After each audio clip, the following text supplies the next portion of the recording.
Hello' guys, বহুকেইটা চাকৰি ওলাইছে বিভিন্ন বিভাগত। গতিকে এই ভিডিঅ'ত সবিশেষ আলোচনা কৰিম ক'ত পোষ্টবোৰ মুকলি কৰা হৈছে আৰু আপোনালোকে কেনেকৈ এপ্লাই কৰিব। ইয়াৰ কাৰণে আপোনালোকৰ এডুকেশ্যন কোৱালিফিকেশ্যন কি লাগিব, তাৰ লগতে ইয়াত আপোনালোকৰ এজ লিমিট কিমান লাগিব আৰু ইয়াত আপোনালোকৰ চেলাৰী কিমান হ'ব। গতিকে ভিডিঅ'টো স্কিপ নকৰাকৈ শেষলৈকে চাই থাকক আৰু যদিহে চেনেলটো নতুনকৈ আহিছে চেনেলটো ছাবস্ক্ৰাইব কৰি দিব আগলৈ এনেকুৱা ধৰণৰ জবৰ কুইক আপডেট পাবৰ কাৰণে। গতিকে আহক আমি ভিডিঅ'টো আৰম্ভ কৰোঁ। আৰু যদিহে আপোনালোকে এই এডভাৰটাইজমেণ্টবোৰৰ PDF ভালদৰে চাব বিচাৰে তেনেহ'লে ডেছক্ৰিপশ্যন বক্সত মোৰ টেলিগ্ৰাম চেনেলৰ লিংক থাকিব, তাত ক্লিক কৰি জইন হৈ ল'ব। তাতে আপোনালোকে এই এডভাৰটাইজমেণ্টবোৰৰ PDF লাভ কৰিব। গতিকে আহক আমি ভিডিঅ'টো আৰম্ভ কৰোঁ।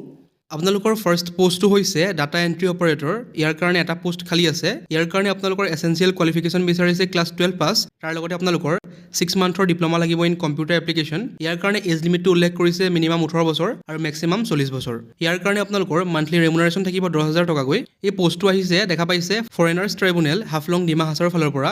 গোটেই এড্ৰেছটো ইয়াত মেনশ্যন কৰিছে foreigners tribunal Haflong Dima Hasao DC old court campus Haflong Dima Hasao. গতিকে এইটো আপোনালোকৰ এড্ৰেছ হ'ব। এতিয়া চাওঁ ইয়াৰ কাৰণে আপোনালোকে কেনেকৈ এপ্লাই কৰিব। দেখা পাইছে হাউ টু এপ্লাইত উল্লেখ কৰিছে। ইয়াৰ কাৰণে আপোনালোকে ষ্টেণ্ডাৰ্ড ফৰ্ম দি এপ্লাই কৰিব লাগিব আৰু এই ষ্টেণ্ডাৰ্ড ফৰ্মৰ PDFও আপোনালোকে মোৰ টেলিগ্ৰাম চেনেলত লাভ কৰিব। গতিকে ডেছক্ৰিপশ্যনত লিংক আছে, তাত জইন হৈ ল'ব। দেখা পাইছে লগত কি দিব লাগিব উল্লেখ কৰিছে। আপোনালোকৰ সকলোবোৰ ডকুমেণ্টছ অৰ্থাৎ এডুকেশ্যনেল কোৱালিফিকেশ্যন, তাৰ লগতে কাষ্ট চাৰ্টিফিকেট, তাৰ লগতে আপোনালোকৰ এমপ্লয়মেণ্ট এক্সচেঞ্জ ৰেজিষ্ট্ৰেশ্যন কাৰ্ড সকলোবোৰ জেৰক্স কৰি চেল্ফ এটেষ্টেড কৰি দিব লাগিব। তাৰ লগতে আপোনালোকৰ 2 copy recent passport size photograph দিব লাগিব। তাৰ লগতে আপোনালোকৰ যোনটো ভেলিড ফোন নম্বৰ আৰু ইমেইল ID তাত মেনশ্যন কৰিব লাগিব। আৰু দেখা পাইছে যেতিয়া আপোনালোকৰ ইণ্টাৰভিউ কণ্ডাক্ট কৰা হ'ব তেতিয়া আপোনালোকে সকলোবোৰ ডকুমেণ্টছ অৰিজিনেল লৈ যাব লাগিব। আৰু এই পদৰ কাৰণে আপোনালোকৰ লিখিত পৰীক্ষা নহয়, অনলি ইণ্টাৰভিউ কণ্ডাক্ট কৰা হ'ব। আৰু আপোনালোকে as per government as relaxation পাই যাব ইয়াত। আৰু দেখা পাইছে 4 নম্বৰ পইণ্টত উল্লেখ কৰিছে লাষ্ট ডেটটো আছে আপোনালোকৰ 31 আগষ্টলৈকে।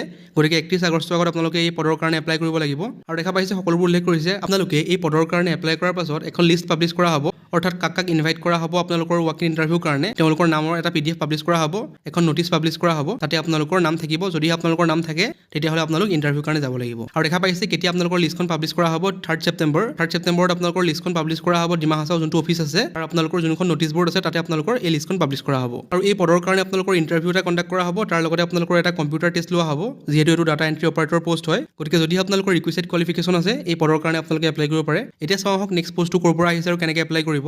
দেখা পাইছে আপোনালোকৰ নেক্সট পোষ্টটো আহিছে ডক্টৰ ভুৱনেশ্বৰ বৰুৱা কেঞ্চাৰ ইনষ্টিটিউটৰ ফালৰ পৰা। ইয়াৰ কাৰণে আপোনালোকৰ ৱাকিং ইণ্টাৰভিউ কণ্ডাক্ট কৰা হ'ব। আৰু পোষ্টৰ নাম হৈছে প্ৰজেক্ট টেকনিকেল ছাপৰ্ট ষ্টাফ 3 আৰু আপোনালোকৰ ইণ্টাৰভিউটো কণ্ডাক্ট কৰা হ'ব 8 ছেপ্টেম্বৰ তাৰিখে। এইটো আপোনালোকৰ প্ৰজেক্ট বেছড পোষ্ট হয়। দেখা পাইছে পোষ্টৰ নাম কৈছোৱে প্ৰজেক্ট টেকনিকেল ছাপৰ্ট ষ্টাফ 3। ইয়াৰ কাৰণে আপোনালোকৰ এটা পোষ্ট খালী আছে। ইয়াৰ কাৰণে আপোনালোকৰ চেলাৰী হ'ব 28,000 টকাকৈ প্ৰতি মাহত, তাৰ লগতে হাউচ ৰেণ্ট এলাউঞ্চেছ পাই যাব। ইয়াৰ কাৰণে আপোনালোকৰ এছেঞ্চিয়েল কোৱালিফিকেশ্যন বিচাৰিছে গ্ৰেজুৱেট। যদিহে আপোনালোকে BA BSc বা BCom পাছ কৰিছে তেনেহ'লে ইয়াৰ কাৰণে আপোনালোকে এপ্লাই কৰিব পাৰিব। লগতে আপোনালোকৰ এটলিষ্ট 3 yearsৰ এক্সপিৰিয়েঞ্চ বিচাৰিছে ইন টেকনিকেল ছাপৰ্ট, আৰু নহ'লে first class 4 year bachelor degree বিচাৰিছে in engineering information technology computer science. আৰু এই পদৰ কাৰণে আপোনালোকৰ এক্সপিৰিয়েঞ্চ বিচাৰিছে computer knowledge with experience in SPSS। যদি আপোনালোকৰ computer knowledge with experience in SPSS আছে তেনেহ'লে আপোনালোকক প্ৰিফাৰেঞ্চ দিয়া হ'ব। আৰু এজ লিমিটটো উল্লেখ কৰিছে 38 বছৰ। আৰু আপোনালোকৰ কি কাম হ'ব সকলোবোৰ উল্লেখ কৰিছে জব ডেছক্ৰিপশ্যনত, আপোনালোকে ভালদৰে চাই ল'ব পাৰিব। তাত আপোনালোকে বায়'ডাটা লৈ যাব লাগিব, তাৰ লগতে আপোনালোকৰ যি কোৱালিফিকেশ্যনৰ ডকুমেণ্টছ আছে, তাৰ লগতে আপোনালোকৰ যি ডকুমেণ্টছ আছে এছেঞ্চিয়েল কোৱালিফিকেশ্যনৰ সকলোবোৰ লৈ যাব লাগিব। দেখা পাইছে ডিটেইলছ অফ ইণ্টাৰভিউ দিয়া আছে যে আপোনালোকৰ কেতিয়া কণ্ডাক্ট কৰা হ'ব। মই কৈছোৱে 8 ছেপ্টেম্বৰ তাৰিখে আপোনালোকৰ কণ্ডাক্ট কৰা হ'ব। ইণ্টাৰভিউ টাইম দিয়া আছে 11 AM পৰা। ভেনিউটো উল্লেখ কৰিছে conference room 2nd floor administrative block OPD building of the institute. আপোনালোকৰ ভেনিউ হ'ব ৱাকিং ইণ্টাৰভিউৰ কাৰণে। আৰু প্লেচ অফ পষ্টিং উল্লেখ কৰিছে আপোনালোকৰ পষ্টিং ক'ত হ'ব doctor B Barua cancer institute Guwahati, তাতে আপোনালোকৰ পষ্টিং হ'ব। ডিউৰেশ্যন দিয়া আছে প্ৰথমতে আপোনালোকৰ 6 মাহৰ কাৰণে। যদিহে আপোনালোকৰ পাৰফৰ্মেঞ্চ ভাল থাকে তেনেহ'লে আপোনালোকৰ এইটো এক্সটেণ্ড কৰা হ'ব। আৰু দেখা পাইছে ইয়াত উল্লেখ কৰিছে আপোনালোকে লগত কি ডকুমেণ্টছ নিব লাগিব। আপডেটেড বায়'ডাটা, তাৰ লগতে এজ প্ৰুফ ডকুমেণ্ট, আপোনালোকে এডমিট কাৰ্ড নিব পাৰে, বাৰ্থ চাৰ্টিফিকেট নিব পাৰে। তাৰ লগতে আপোনালোকৰ কোৱালিফিকেশ্যন চাৰ্টিফিকেট, আপোনালোকৰ যি কোৱালিফিকেশ্যন আছে সকলোবোৰ চাৰ্টিফিকেট লৈ যাব লাগিব। তাৰ লগতে আপোনালোকৰ এক্সপিৰিয়েঞ্চ চাৰ্টিফিকেট বিচাৰিছে আৰু NOC, তাৰ লগতে আপোনালোকৰ পাছপৰ্ট চাইজ ফটোগ্ৰাফ বিচাৰিছে। গতিকে আপোনালোকে সকলোবোৰ ডকুমেণ্টছ লৈ যাব, অৰিজিনেল লৈ যাব আৰু জেৰক্স কৰি লৈ যাব, সকলোবোৰ তাত চোৱা হ'ব। গতিকে আপোনালোকৰ ৰিপৰ্টিং টাইম দিয়া আছে 9:30 পৰা 10:30লৈকে। গতিকে আপোনালোকে 9:30 গৈ পাব লাগিব। গতিকে যদিহে আপোনালোকৰ ৰিকুইছেড কোৱালিফিকেশ্যন আছে এই পদৰ কাৰণে আপোনালোকে এপ্লাই কৰিব পাৰে। এতিয়া চাওঁ আহক নেক্সট পোষ্টটো ক'ৰ পৰা আহিছে আৰু কেনেকৈ এপ্লাই কৰিব।